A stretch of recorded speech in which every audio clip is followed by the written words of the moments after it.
When buying a pickup truck in the Philippines, the Mazda BT50 is usually not amongst the options in a buyer's shortlist. In the same way, when thinking of an endangered species, the Philippine Pangolin is not top of mind, unlike the tiger, the rhino, or even the leopard. That's why this video seeks to elevate the awareness on these two species, the Mazda BT50 and the Philippine Pangolin. And hopefully at the end of the video, more people would become aware that both of them actually exist. Let's do this!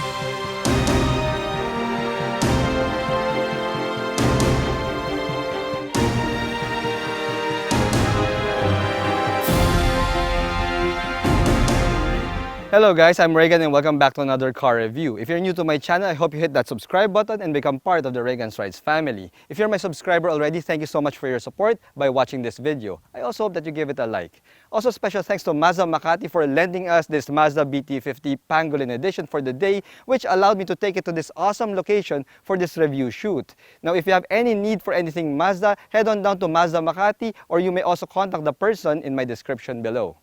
Prior to Mazda's launch of the BT50 Pangolin edition, I had absolutely no idea that the Philippine Pangolin still existed. I thought that it went extinct a long time ago. In the same vein, I thought that the BT50 also went extinct until Mazda Philippines decided to partner up with the Katala Foundation to raise awareness on the Philippine Pangolin. This brought the spotlight back on the Mazda BT50 and has raised the awareness as well on this rugged truck. Now, the good news here, guys, is the price. This BT50 four-wheel drive Pangolin edition retails for only 1,550,000 Philippine pesos. But Mazda Philippines has decided to give it a promo price of only 1,400,000 Philippine pesos. Now, that is a compelling price considering that you get a four-wheel drive pickup truck that's already dressed up to look like a lifestyle truck. The Mazda BT50 is still essentially an older Ford Ranger under its skin, but you won't see none of that when you look at its face. The front fascia is still corporate Mazda, from its signature happy and smiling front grille here to its headlights that are shaped to look like the headlights of Mazda 3s from 10 years ago. We still don't get the updated Kodo design language in the current generation BT50, but rather we still have the same look that was introduced in 2010 and was facelifted in 2015. If you want to have that updated Kodo design language in your BT50 truck, you'll have to wait for the next generation BT50, which was only launched last June 2020. The headlights and the fog lights of this current generation BT50 are still halogen units, which may seem like a bummer until you realize that these are still the best lighting units whenever you're going out on a rough trail while in heavy rain. Try doing that with your all-white LED headlights. When you look at the front fascia of this BT50, it's pretty hard to take it seriously, guys, because of this nice and happy, smiling front grille here. But luckily, this Pangolin edition already sports these bulging over fenders here, which improves a little bit more on its beefy and muscular look. The bulging over fenders of the Pangolin edition are more prominent, especially when you look at it at its side profile. This adds a little bit more of a macho vibe and beef to an otherwise happy-looking truck. Now, to add more beef, the Pangolin edition also sports this matte black aluminum roof rack up top. You also have this matte black all-steel sports bar here, and you have a tubular matte black stepboard found at the bottom part. Now, of course, let's not forget that we also have this Pangolin decal on the side, which helps to raise awareness on this cute little mammal. Now, the Pangolin edition also sports, well, modified wheels and tire set, and I must say, guys, that these are pretty badass. These wheels are made by Rota Wheels exclusively for Mazda Philippines and also exclusively for the Pangolin edition. These wheels are 17 inches and they're wrapped in Dunlop Grand Trek tires here that are size at 265/65 R17s. Now, behind these wheels and tires, you get ventilated disc up front and rear drum brakes at the rear end. Now, the BT50 Pangolin edition also has some other niceties that you normally wouldn't expect at its price point, such as power folding side mirrors here, and you also have rain sensing wipers over there. Now, these aren't normally found at the 1.4 million Philippine peso mark for a pickup truck. Now, ground clearance of the Pangolin edition stands at 237 millimeters and flood wading capacity is at a respectable 800 millimeters. The rear end of the BT50 Pangolin edition is a standard BT50 rear end, which for some reason reminds me of the face of Ultraman. It's probably the way the taillights are shaped to look like the eyes of Ultraman, and it has a nice playful shape to it. However, these taillights are still incandescent bulbs. These are not fancy LEDs, which you will find in newer trucks. The liftgate is also not assisted, so you'll need a little bit more muscle to open this gate up. Climb inside the truck bed of the BT50 and you'll see that it's the same size as the older Ford Ranger, but the inclusion of this steel sports bar here adds a little bit more of that muscular and beefy vibe to it. Now the good thing here is the BT50 Pangolin's truck bed, it also has a bed liner in case you'll be hauling heavy stuff. Now, speaking of hauling, the payload capacity of this BT50 stands at 1,000 kilos, which is pretty respectable, and the brake towing capacity is at 3,500 kilos, which is very decent for a medium-sized pickup truck.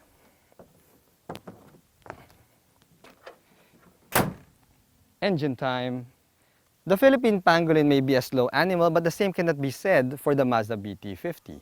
What we have here is the older Ford duratorq diesel engine that has an engine displacement of 3.2 liters and can produce 197 horses and 420 Newton meters of torque. Now, those power figures are pretty respectable even when you compare the BT50 to the newer trucks in today's market. Now, this motor is mated to a 6-speed automatic transmission, and I must say guys that despite the size, the weight, and the heft of this BT50 Pangolin, I was able to get decent fuel economy because I was able to net around 8 kilometers per liter in the city and 12 kilometers per liter in the highway. Not bad considering that I'm the one who's driving. The cabin of the BT50 Pangolin is a standard BT50's cabin, but it doesn't mean that it looks old or dated. In fact, Mazda Philippines threw in some tech bits and creature comforts to make this cabin look a little bit more abreast with today's newer trucks. The BT50 Pangolin has leather seats, and the leather that's been used here is middle of the road. It's not really that durable, not really that plush, but pretty much in between durable and plush. I do like the fact that they put in some perforations in the center of the seats, so that's an added upscale touch, at least in my opinion. You also have a leather-wrapped steering wheel here, but the leather that's been used is purely on the durable side. It's a little bit soft though. The wheel itself is quite soft, not as soft as the ones found in the FX4 Ranger, but soft enough. You also have some hands-free buttons here, and you also have cruise control, which is a mild surprise given the price point that this BT50 Pangolin comes in. The steering wheel also tilts, but it doesn't telescope. So it's a little bit of a bummer for taller drivers out there. Luckily at 5'6", it's not really a big issue for me. The analog cluster here, the instrument gauges, is full analog. It's in a nice classic layout. I'm really liking it. It appeals to the Tito of Manila in me. And when you look over to your infotainment system, you've got a JVC 2-DIN touchscreen unit here that has an aftermarket feel to it, but then at least it has Apple CarPlay and Android Auto. Now, I was looking for the USB port where I could plug in my cord for my cell phone to play Android Auto when I started the drive, and I didn't find it, guys. I was looking at the usual places, the usual suspects. I couldn't find the USB ports until I saw that it was staring right at me, straight in my face. It's located right here in the center of the dashboard, in the top dashboard. There are a couple of USB ports there. So yeah, at least the BT50 Pangolin has USB ports for charging and for Apple CarPlay and Android Auto. Now, when you go to the usual areas, you have a couple of 12-volt power outlets here, which means that you have 4 charging ports right here in the front part of your BT50 Pangolin. Now, you do have a dual-zone automatic climate control system here. And also, guys, you also have an auto-dimming rear-view mirror, another concession to convenience that you normally wouldn't find at this price point for a pickup truck. Now, beside your shifter, you've got a small rotary knob here for your 4-wheel drive modes. You got 2 high, 4 high, and 4 low. Below that, you got our usual standard handbrake here. And you also have a couple of cup holders here, which we will subject to our clean canteen test. Let's see if it fits my clean canteen flask. Boom! Yes, it fits perfectly. It's like it's made for a clean canteen. So it's a full pass for the cup holders. It fits my Clean Canteen test. You also have a nice leather wrap center armrest here, which should keep your drives a little bit more on the comfortable side.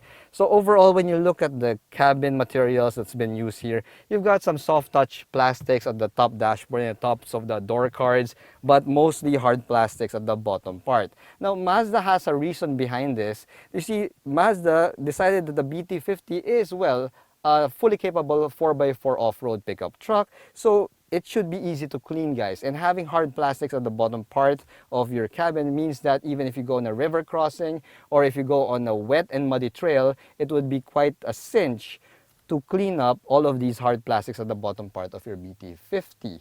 So that is actually quite practical and quite useful, especially when it comes to pickup trucks.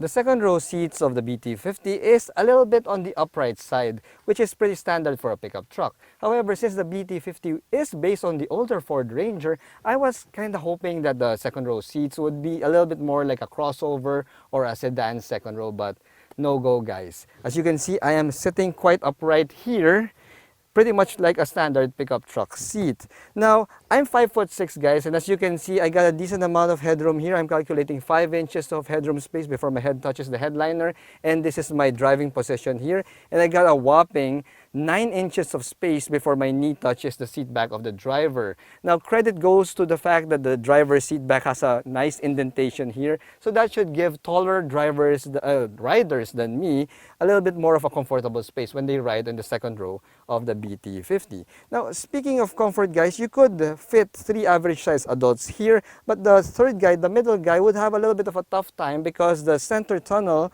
of the BT50 is a little bit elevated. It is quite wide though, so he could put his feet there, but it's not going to be the most comfortable position inside this cabin. Best to still limit the occupants in the second row to a maximum of 2 passengers. For toys, guys, I don't really expect to see too much toys here because the BT50 is an older truck, but you do have a 12-volt power outlet here at the bottom part. You don't have a rear AC vents here.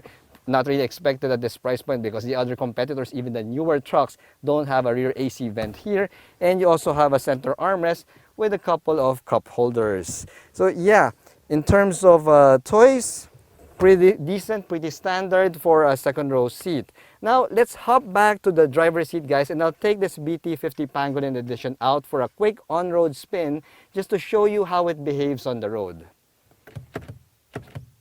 Child lock. Okay. There you go.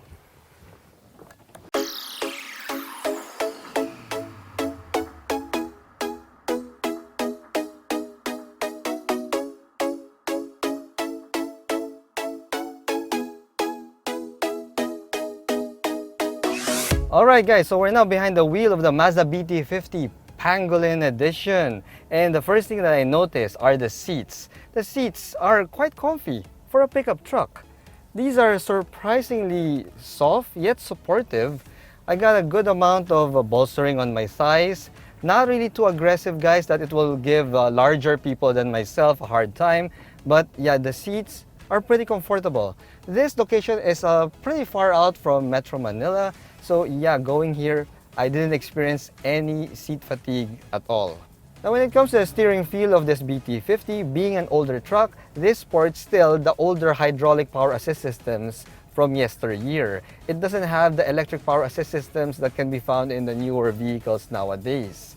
Having said that, guys, yes, during parking lot speeds like what I'm going through now, I'm going around 30 kilometers per hour, the steering wheel is a little bit on the heavy side. It's not really too cumbersome that you couldn't really steer anymore, but you would know and feel that you are really piloting a big and heavy truck. Now, personally, if you ask me, I like that. I prefer to have a heavy and hefty steering wheel in my trucks. That way, I know that I'll be able to control it quite well, even when I'm going at speed. Plus the fact that hydraulic power assist systems are easier and cheaper to maintain. That is, in fact, an advantage of the Mazda BT50 versus the other newer and more modern trucks. When it comes to the overall ergonomics of this truck, well, I like the fact that it is straightforward, simple, and practical. some people might say that it is a bit of a disadvantage having such a simple no-frills cabin, but for a workhorse pickup truck, that's actually a big advantage, guys, because you don't want to be fiddling around thinking about how to operate this, operate that, while you're going about conducting your business. And that's one of the nice things about this Mazda BT50. The ergonomics, spot on. Everything just falls into place, pretty much similar to the other Mazdas in the stable. So yeah, ergonomics gets a thumbs up for me. Now let's go negotiate a little bit of an uphill here to see what kind of acceleration we can expect from that 430 Newton meters of torque. Wow! Man, you do know that you have a 3.2-liter turbo diesel engine in this truck, because wow, it made mincemeat out of that little bit of a short uphill incline. Wow. Yep, let's put the hammer down. Yes, baby, this truck can accelerate pretty well. It can really go. It has that 3.2-liter duratorq Ford diesel engine, which is already proven and it's quite reliable. So when it comes to the maintenance of this motor, it's not really going to be a big issue, nor will it be expensive for BT50 owners. That's quite a good thing, guys. Now let's talk about one of the biggest things that I've noticed with this BT50, and that would be handling and suspension. You see, despite looking like a lifestyle truck, despite looking like it could give the Ford Ranger Raptor a run for its money, this BT50 still runs on leaf springs at the rear end. And the way that the leaf spring has been tuned, it's a little bit on the bumpy side. I'm just a solo person right here, right now, driving this truck, and I could feel all the imperfections of the road. That's right, guys. It's a little bit bumpy. Okay, that's a little bit of an understatement. It is bumpy. It's bumpy. It's expected of a pickup truck. That is a workhorse. This is not really a lifestyle pickup truck, although it does look like a lifestyle truck, but when it comes to the suspension and the handling, it is very much a workhorse. So that means that yes, you will feel all the bumps on the road, you will feel all the imperfections, but everything just feels so solid. And that's another thing that I noticed with this truck. This feels quite hefty. It feels heavy, all right? Whenever I'm driving it, it really feels heavy and hefty, and it feels so solid. It feels like I could go through a river crossing or a mountain pass without any issues at all. It gives me that confidence that, you know, it could handle anything that I throw at it. And being a rugged off-roading workhorse 4x4 pickup truck, that's actually a great thing. But yeah, if you're just using this in the city, be prepared for a little bit more bumpiness than what you'd expect from a regular Mazda. Now when it comes to the NVH levels of the BT50, well, it's not a crossover, guys. Let's just put it at that. It's a pickup truck, and as you can see, I'm negotiating this uphill right now, and I could hear quite clearly the diesel engine noise coming from the motor. Yeah, so NVH levels pretty much expected of a workhorse pickup truck. Hear that? Hear that? Yeah, see? It's not like the newer diesel engines now that are pretty quiet. This still has that diesel rattle. See? And it will remind you that you are in a diesel-powered pickup truck. So NVH levels, pretty much standard, par for the course when it comes to these diesel pickup trucks. So yeah, don't expect crossover levels of NVH. Overall, guys, well, the Mazda BT50 Pangolin is pretty much similar to the older Ford Ranger, except that it gives us a little bit more creature comforts and tech features inside. It's nice that you have Apple CarPlay and Android Auto. It's nice that you have leather seats. But at the very end of the day, you know that you're driving a workhorse pickup truck. You have something that is dependable, something that would not let you down, could be a really good partner in your business. And the best part there is, while you're going about your business, you're out there raising awareness that something as cute and as small as a Philippine Pangolin actually exists. So is the Mazda BT50 Pangolin Edition worthy of a spot in your short list? Well, given the fact that it comes in at only 1,400,000 Philippine pesos, add another 150,000 pesos worth of accessories, plus Mazda's 5-year free preventive maintenance service package worth another 150,000, it's like you're buying a brand new, fully capable 4-wheel drive pickup truck for only 1,100,000 Philippine pesos. Now, if that's not a good deal, I don't know what is. Thanks for watching.